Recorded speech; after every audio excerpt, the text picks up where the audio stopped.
The CBS Radio Mystery Theater presents...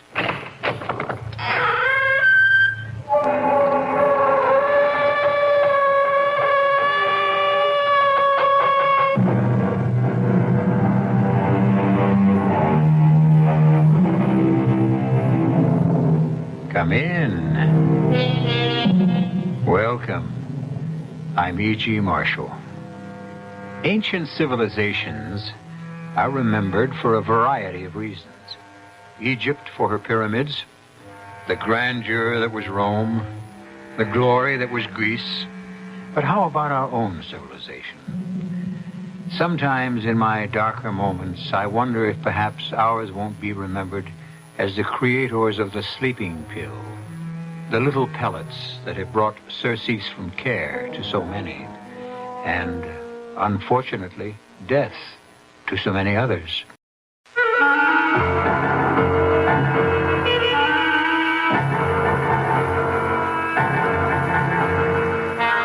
Our mystery drama, Woman from Hell, was written especially for the Mystery Theater by Murray Burnett and stars Joan Lovejoy. I'll be back shortly with Act One.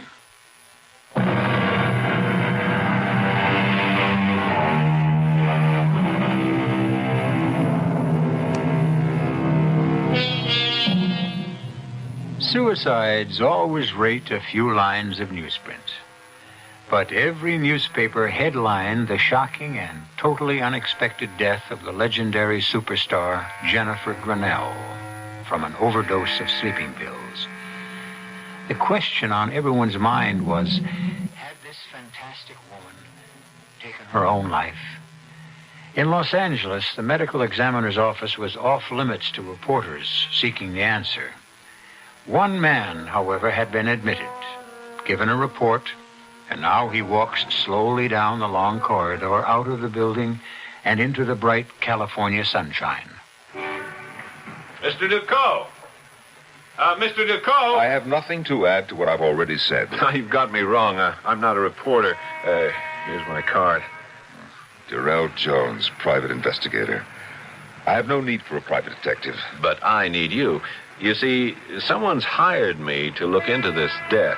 Then I'm not the only one who feels there's something very strange about this so-called suicide? You can say my client has some doubts. And who's your client? Now, come on, Mr. Ducot. You know that information must be confidential. Good day, Mr. Jones. No, wait a minute. Where are you going? To my car. It's in the parking lot. Okay, if that's the way you want to play it. Have you ever thought how much better your chances are of proving your wife didn't commit suicide if you had some professional help? That was my introduction to Mr. Durrell Jones. Other introductions are in order. My name is Lawrence Ducot, the man who accompanied Jennifer Grinnell through life. Her only husband. But a husband who remained so discreetly in the background throughout her flamboyant career that only her intimates knew she was married. Nevertheless, I loved her, and I could not allow the world to believe she'd taken the coward's way out. And so I found myself in a quiet restaurant, drinking coffee with Durrell Jones. I'd like to know why you're so sure that Jennifer Grinnell didn't commit suicide. I should know. I was married to her. We lived apart, but we kept in touch. Oh, give it up, Ducot. You're never going to make anyone believe you and Grinnell had a close relationship. I was under the impression you were going to be of some help, but you're just the same as the police. I don't know why you bothered to ask me to talk. Because I'm getting paid to do a job, and you've made a lot of waves by going around insisting she never would have killed herself. I'm no expert, but don't most suicides leave a note? Not all of them, but more do than don't. There was no note. A point, but not conclusive. Do you believe in extrasensory perception? Now, there's something that would look great in my report. No hard evidence, but husband says that his ESP tells him Grinnell was murdered. How about a tape recording? You have a tape proving she was murdered? No, not exactly, but if you want to come out to my house, I think you'll find it interesting.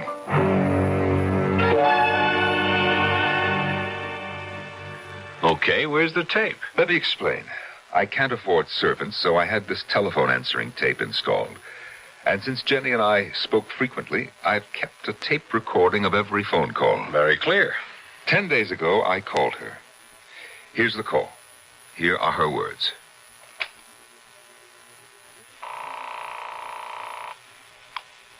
Hello? It's me, Jenny. Oh, Larry. I'm so glad you called. You're in trouble, aren't you? Yes. Money? Oh, worse. Can I help? I was just writing a letter to you. You can tell me about it. Oh, no. No, not over the phone. You're frightened. Now, what is it, Jenny? The one secret I ever kept from you, my pet. Well, tell me. The letter I have just written to you, it should explain enough. Goodbye, love. You were so sweet to call. Jenny, don't hang up. Jenny.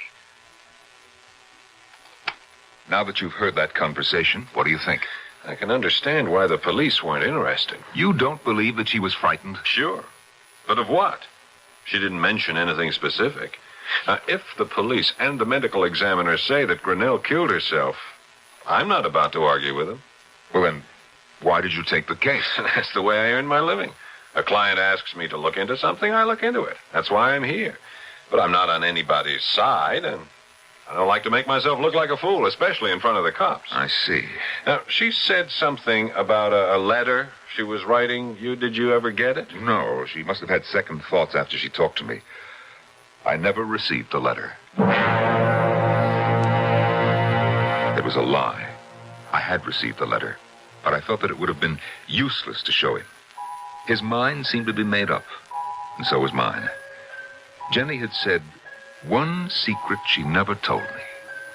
Because I felt that Jenny's secret lay in her past, I went to the man with whom she'd had her longest and closest relationship, the spectacularly successful novelist, Bruce Brown. He was working at his latest retreat, a remotely situated house on the Greek island of Samos. You hear about our girl. How can I help? Well, first by telling me whether you think she committed suicide. Hell no. That's why I hired a private detective. By the name of Durrell Jones? That's my boy. Has he been in touch? Yes, he has. And? He thinks she did it. Does that make you change your mind? Well, it bothers me. Jones is good. Who would want Jenny dead? Bruce, she was scared. Scared? Our Jenny scared? Our Jenny. Hey, look, do I catch a whiff of jealousy after all these years? Come on, shall we stick to the subject? Right after I tell you something. If you don't mind, Bruce, I think It'll only take a minute. Now, you know when I first met Jenny, and you know how I fell for her. But what you don't know is that I proposed to her. You know what she said? Not only what she said, but how she said it. She told She you? didn't have to. I know the routine. She opened those violet eyes wide, and in her best ingenue voice said, "But I am married." Yeah, well, what you don't know is that I asked her to get a divorce. She refused. Welcome to the club. You say she was scared. What was scaring her? I received this letter, postmarked the day of her death. Shall I read it to you? No. Here, let me. Dear heart, there is no way you will make any sense out of this letter. But I do not see any other way. If 1 week after you receive this craziness, I am still alive, you will destroy it and forget it. If something should happen to me, then you will make your own decision. Yes, I am afraid. Of what? Of a mistake I made back in the days of innocence. I never told you, but now it has come back to haunt me. But I also have another secret. I kept a diary. A diary? Jenny, a diary like any schoolgirl. I don't believe that. She's putting you on. Now finish the letter and then we'll talk. I have written both too much and not enough. But for your own dear sake, I warn you, trust no one. No one. Adieu, Jenny. Well, what do you think? I think if this letter had been written by anyone but Jenny, I'd say it was a woman who was going insane. But with Jenny, well, there's no question she was scared. And fear, Well, fear is just the wrong emotion to associate with Jenny. If we think that way, we're not going to get anywhere. Well, where do we want to get? I want to get whoever killed her. You think we can? She has the answer in her diary. You know where it is? I have an idea. Excuse me a moment. Yeah? Bruce, this is Jones. Yes, Jones. You got something on the Grinnell case? Look, I'm calling to tell you that there is no case. The dame took an overdose of sleeping pills, period. There wouldn't have been any talk at all if it weren't for her husband. He made news just by turning up. Very few people knew that she was still married to him. Well, did you talk to him? Oh, sure. I even listened to a tape of a phone conversation he had with her, but that just proved she was upset. Larry, did you show Jones the letter? No. Hello? Hello, you still there, Bruce? Yes, I'm still here. Oh, look, I haven't got a single clue that points anywhere except to suicide. Okay, you've made your report. I want you to stay on the case. For how long? Until I tell you to quit, or until you tell me you're quitting. Okay. You're paying a hell of a price for what I think is plenty of nothing. I understand. You keep pitching, and I'll keep the money coming. Bye. You heard, Larry. Yeah, I heard.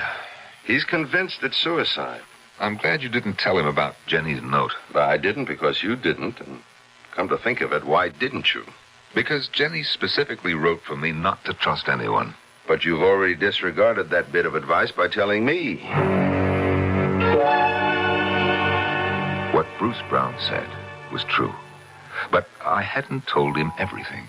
I hadn't told him that Jenny's favorite song was La Vie en Rose, or that I felt Jenny was trying to tell me something about the diary and how to locate it.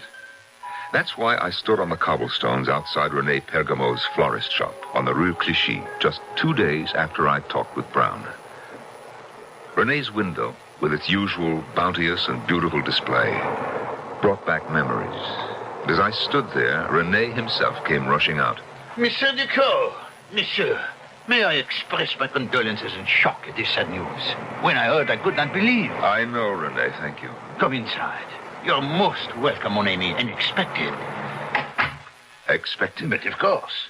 A few days ago, this little package arrived from Madame, addressed to you and marked, Hold for arrival.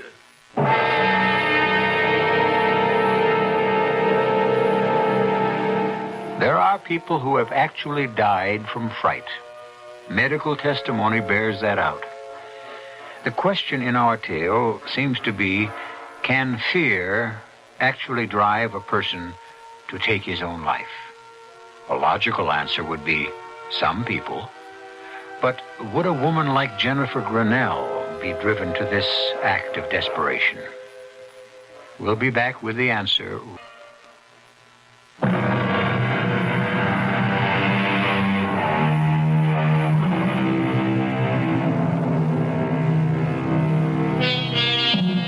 Now, what does anyone expect to find in a florist shop in Paris in the spring? Fresh cut flowers, certainly. The lovely scent of burgeoning spring plants and, of course, the undertones of romance which accompany the annual springtime awakening of the City of Light. But for Lawrence Ducot, the florist shop of Rene Pergamo might hold the answer to a riddle, the proof that his glamorous wife did not take her own life. How long are you staying in Paris, Monsieur Ducot? Well, that depends, Rene, on what is in this package. Monsieur, let me assure you, if there is any way I can be of help. Well, that's very fine of you, Rene. Let me get the door for you. These are not just words. Oh, attention, monsieur. Watch out. Oh, well, let him go, Rene. But I won't forget that I'm even further in your debt. You know, he really might have hit me. It was almost as if you were trying. That is our Parisian drivers for you. Hop in, Ducot, quick. Jones, what are you... Come on, or we're going to lose that car that almost got you. You know, you're talking like a man who believes that car really tried to run me over. It's a lot easier to believe that than your story that your wife didn't kill herself. Still, why would anyone want to rub you out? Because, perhaps, of this package. Ah, damn. Lost him. Now, what's such a big deal about that package? It's my wife's diary, complete up until the day of her death.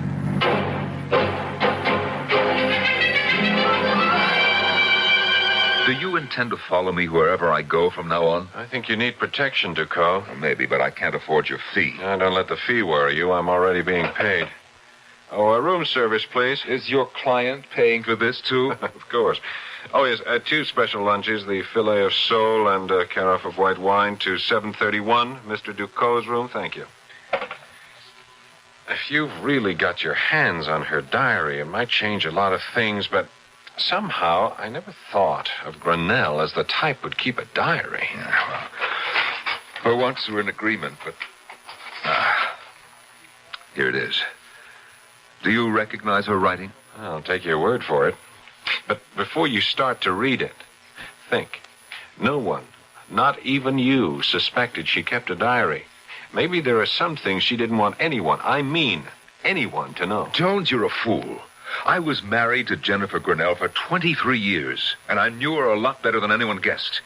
We're not going to find anything in this diary she'd be ashamed of.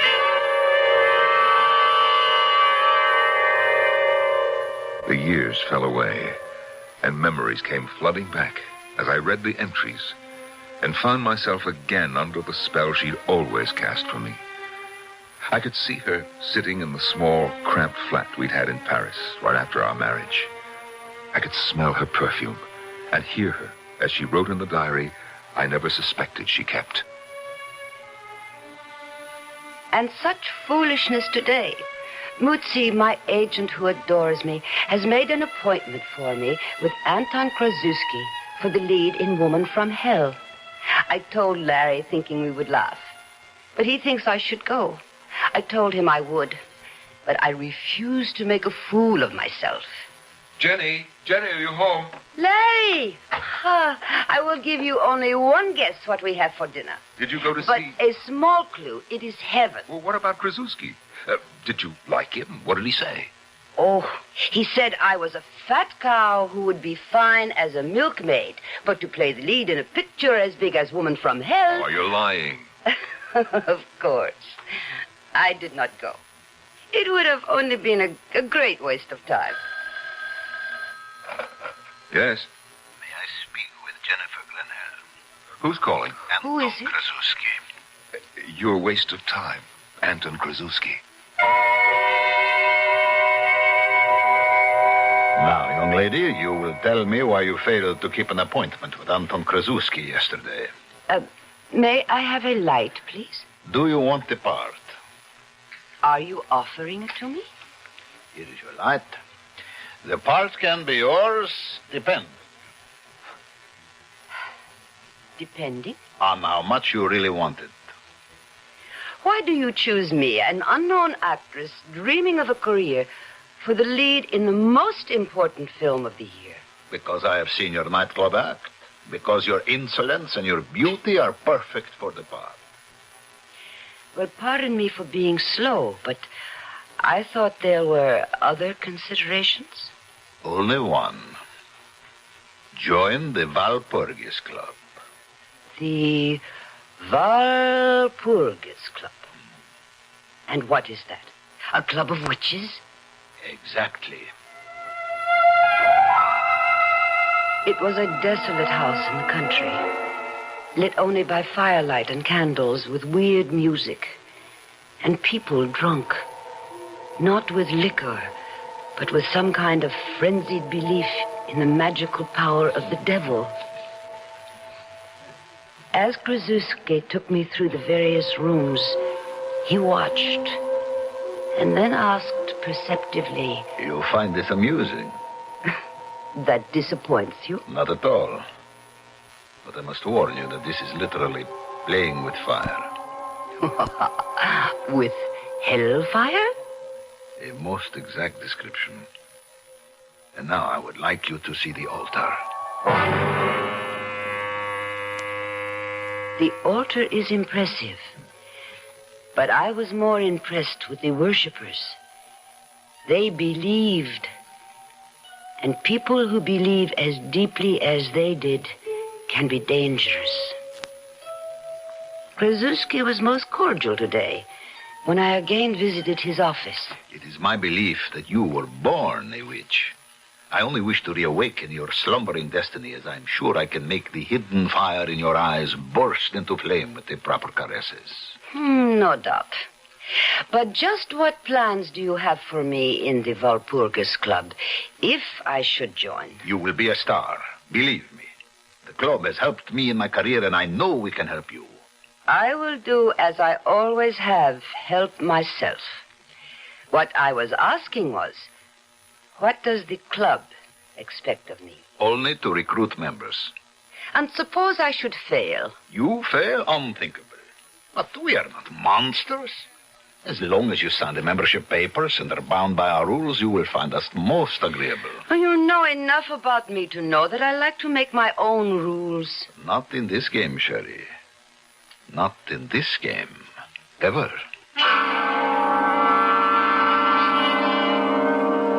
How can I tell Larry the truth? He smugly keeps reminding me that he was right about me getting the part in Woman from Hell. How I ache to tell him about the Walpurgis Club. But I cannot. And even if I did, he would just laugh and dismiss it as a silly joke on Krasuski's part. I must admit I felt the same, but there are certain things that worry me. As, for example, today, when we were rehearsing privately the scene where I show Karyu the tortures he will suffer in hell if he allows me to seduce him. No, it is all wrong. And how many men have you seduced, Anton? You will listen to me, because when this man takes you in his arms, he is doomed for all time. If you do not believe, how do you expect the audience to believe? This is your picture. And you are the woman I chose. A woman from hell would know. She would see immediately that this is a man who likes to suffer, who enjoys being tortured, so that he will have the best of both worlds. You in this, and eternal punishment in the next. You know this, and you are amused. I am not confused. Tell me, Anton, how do you know all this? Don't you know? I have a hotline directly to hell. I do not like it. I do not like it at all. But I cannot withdraw now, and the picture promises to be a success. It is almost frightening, the knowledgeability that Anton shows about the workings of hell. I even accused him of it the other day during a break on the set. But why should you question my knowledge of witchcraft and diabolism? You and I belong to the same club. I am reaping the benefits of years of research. And your payment, Anton, for these benefits. How much is it, and when is it due? I will tell you. Or perhaps you will know when the picture is finished.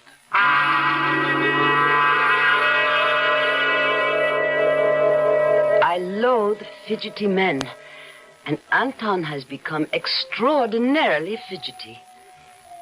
He has also become a bore about other men. He blames everything upon Hollywood and the Klieg-lit frenetic quality of our success. But this is nonsense, and he knows it. When are you seeing him again? You mean Bruce? You are forgetting an obligation to the club to which we both belong. I cannot help it if I am not a good saleswoman. Isn't that an understatement? Your record is immaculate. Not one convert to the Walpurgis Club since you became a member. Remember, I warned you about the possibility of my failing. I remember. And now it is I who have to warn you. Either Bruce Brown becomes a member, or you will suffer severe consequences. They overestimate my influence on Bruce. They know just how infatuated with you Bruce is, and you have never really believed, have you, Jenny? And you won't until it is too late. However, we have a problem. We? Do you mean you, the club, or me? All of us. You remember Jacqueline Fournier? Of course. Then you may also remember that she was announced for the part that I gave you in Woman from Hell. Must we go through this ancient history? I am afraid we must. You see, she has heard rumors about the Walpurgis Club, and she threatens to do a whole expose. claiming you got the part through witchcraft. Let her. The club does not think that would be wise. Then let the club stop her. That is just what they intend to do. Fournier can be appeased. With your influence, you could get her a part in a picture and she would be happy. I do not pay blackmail. I told them what your answer would be. But, Jenny, for your own sake, get Bruce Brown to join the coven.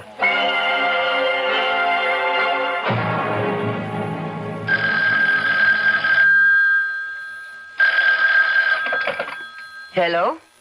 Have you seen tonight's paper? No. I thought you should know that Jacqueline Fournier met with a tragic accident. Her car ran off Mulholland Drive and crashed. She died almost instantly, which, of course, is something to be thankful for.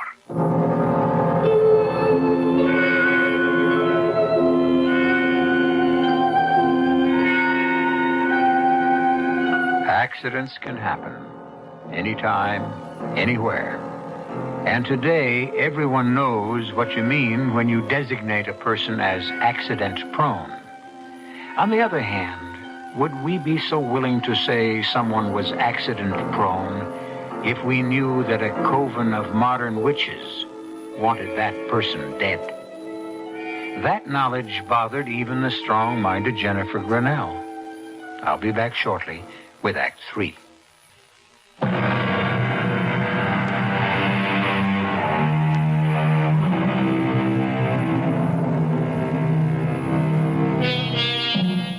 One of the most famous and dramatic moments in the theater occurs in the play Peter Pan, when the actress playing that immortal boy turns to the audience and asks them to applaud if they believe in fairies. Invariably, the house breaks into a storm of applause. However, would the audience response be the same if the actress asked for applause from those who believe in witches?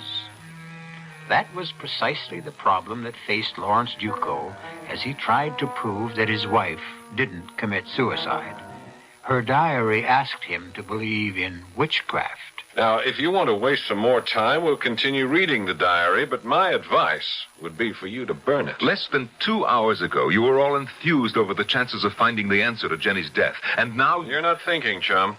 You started all this because you wanted to clear the stigma of suicide from your wife's name. And I still do. Even if you now brand her as a believer in witchcraft, a wheeler-dealer in the occult who built her whole career upon a deal with a coven of modern witches? I don't see that it has to be put just that way. And I'll make my decision when I've finished reading the whole diary. And so I reopened Jenny's diary, and again found myself reliving those days when Jennifer Grinnell was Hollywood's biggest star, and I, her husband, was a forgotten man, while her romance with America's favorite writer, Bruce Brown, headed the list of items in every gossip column. Hello? Jenny, it's me. I'll pick you up at the usual place at 9. Oh, that is not possible, Bruce. Why, what's up? I thought we had gone beyond questions. Well, I thought so too, but that was before we stopped seeing each other. Or haven't we stopped seeing each other? More questions? I'll pick you up at 9. No, not tonight, really. Tomorrow? I suppose I owe you that much, love. You don't owe me a thing, and I'll explain when I see you tomorrow. Tomorrow will be the last time I see Bruce. It is something I have refused to face for too long now. But I am afraid I believe that the Walpurgis Club is an evil and vicious thing. If they are not witches with supernatural powers, then they are criminals. Because I cannot believe that Fournier's car crash was an accident. And I will not even talk to Bruce about joining. Poor Anton. I must lie to him. Or maybe not. Maybe the truth would free him.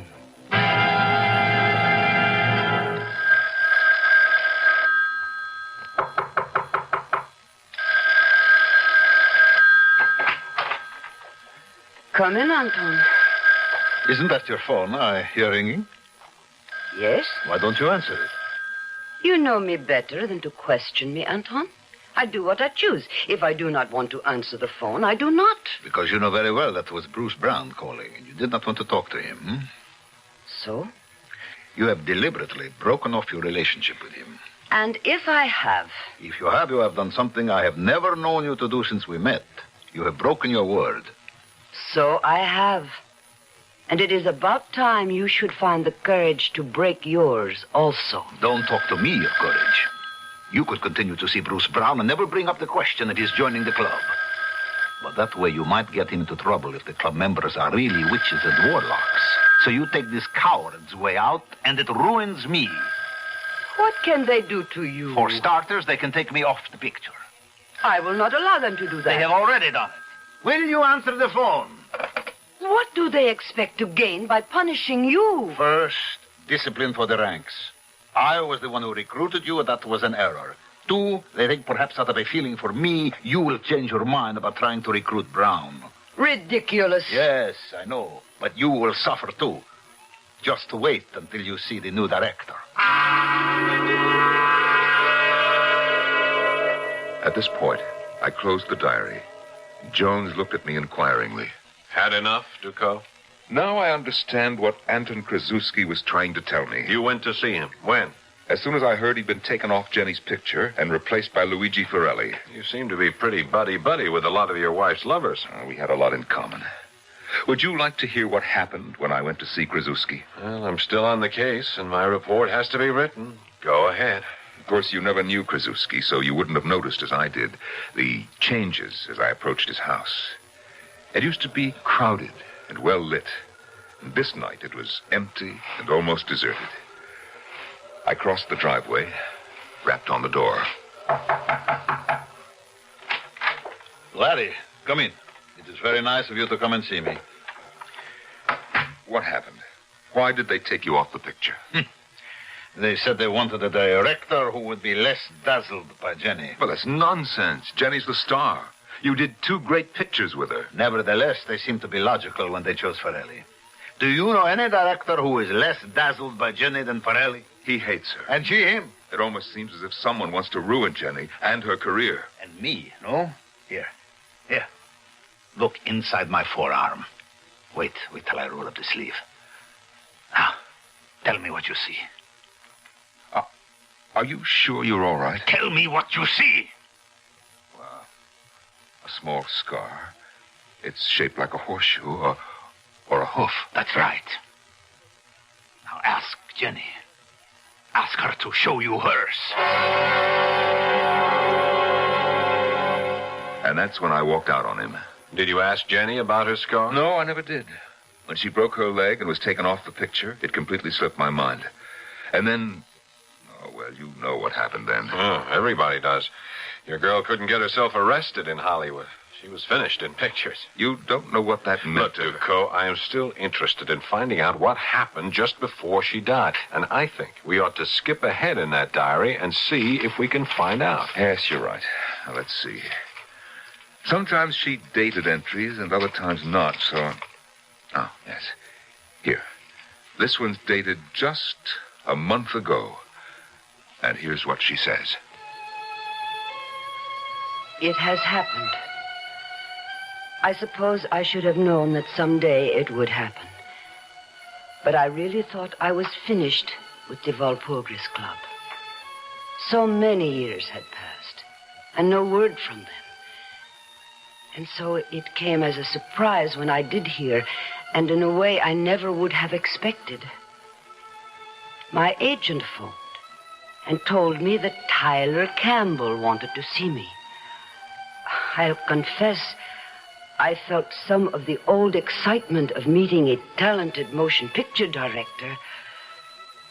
I've always been one of your greatest fans. Every scene in Woman from Hell is etched indelibly on my memory. I'll quote the dialogue for you if you like. Would not you be embarrassed if I said, please do? If you want my company, all you have to do is pay for it. If you want my love, You will pay more. A price that I advise you no one can afford. Enough. I am convinced. I can't understand why a talent like yours shouldn't still be working. Oh, I agree with you. And that's why I've come to see you. How do you feel about trying a comeback in a film I'll direct? Of course, I wouldn't expect a commitment until you'd seen the script. You haven't even asked what the film will be about. Well, I was not up to that in my mind. Mm-hmm. It's about witchcraft. Oh? Does that turn you off? Well, it is too soon to say. You know I don't do ordinary films, Miss Grinnell. Yes, I know. And I assure you the film is well worth doing. Today, witchcraft is in. But I intend to use it somewhat differently. I see you as fate. Beautiful, enigmatic, and inescapable. Interesting. Good. I promise that I shall shoot you so that even in the cruelest close-up, your scar won't show. My scar? Don't tell me that little mark inside your wrist is no longer there. Even plastic surgery won't eradicate it. And it's exactly the same as the one I have here, behind my ear, see? Yes, I see. So this was all a trick. You are a member of the Walpurgis Club. In good standing, Miss Grinnell. Which is more than I can say for you. But my offer to do a picture with you is very real. I am not interested. Too fast. You make a decision before you know any of the facts. We have nothing more to I say. suggest you listen. If you think you've paid your dues in full, you're mistaken. You betrayed us. And you betrayed your oath. I am finished with you and with the club. And you will be. I promise you. Do one small favor, and you'll be a big star again. And no strings attached. How do you mean, no strings? You will be allowed to resign from the Walpurgis Club. The only member in its 300-year history to be given that privilege. I have already resigned. I have not been to a meeting What we have in mind does not necessitate your going to a meeting. You've heard of Jason Albright. Who has not? He is the 6th or 7th richest man in the world. Mm-hmm. Did you know that Jason Albright is one of your greatest fans? No. He's worshipped you for years. How nice. Jason Albright is very ill. In fact, he's terminal. Well, that is too bad. My fan club will be reduced by 1. True enough. But you can make a dying man very happy. Simply by talking with him, visiting, spending a little time with him. Are you out of your mind? Why would Albright has no heirs. His will leaves all his money to various charities. But wills can be changed. I see. Of course. Simplicity itself. Nothing for you to do except spend a little time with Albright. Be your charming self and persuade the old man that the Walpurgis Club is worthier than all of his other charities put together. Precisely. Couldn't have put it better myself. Before you answer that, I have a feeling it will be Jason Albright. What? We managed to get word to him that you'd be receptive to a call. I see. Hello. Who is this? No, this is not Miss Grinnell. She is not at home. She will not be in for some time. No, I do not know. Goodbye. That, Miss Grinnell, was very foolish. I want you to think carefully. Think what a small thing we're asking of you. And then consider the alternative. We can make things very definitely unpleasant for you, Miss Grinnell. Think it over. How long do I have to think? We can give you only 12 hours. And then we'll be here for your answer.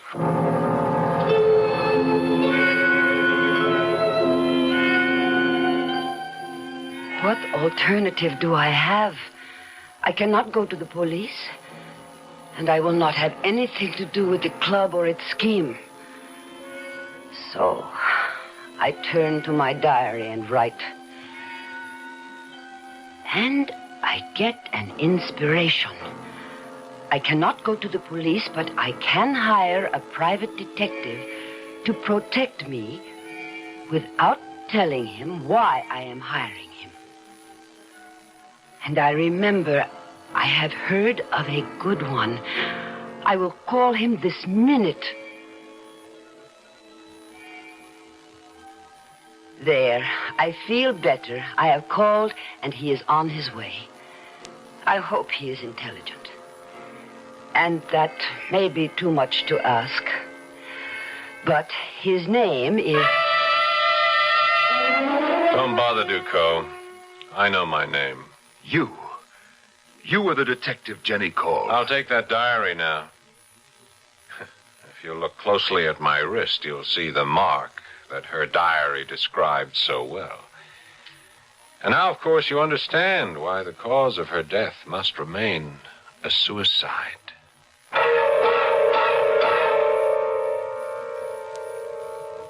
Now, I know there are some scholars in the audience who will say that Walpurgisnacht, the witch's Sabbath night, named after St. Walpurgis, is a fake, and the Walpurgis Club, therefore, must also be phony, for the simple reason that St. Walpurgis was an English woman who never committed an evil deed in her life.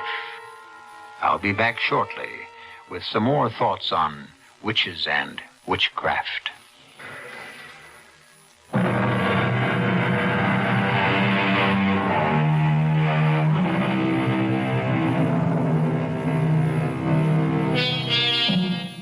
Witches and warlocks have been part of man's history and development since the beginning of time. And frightening demons and demonology abound in the history of civilization.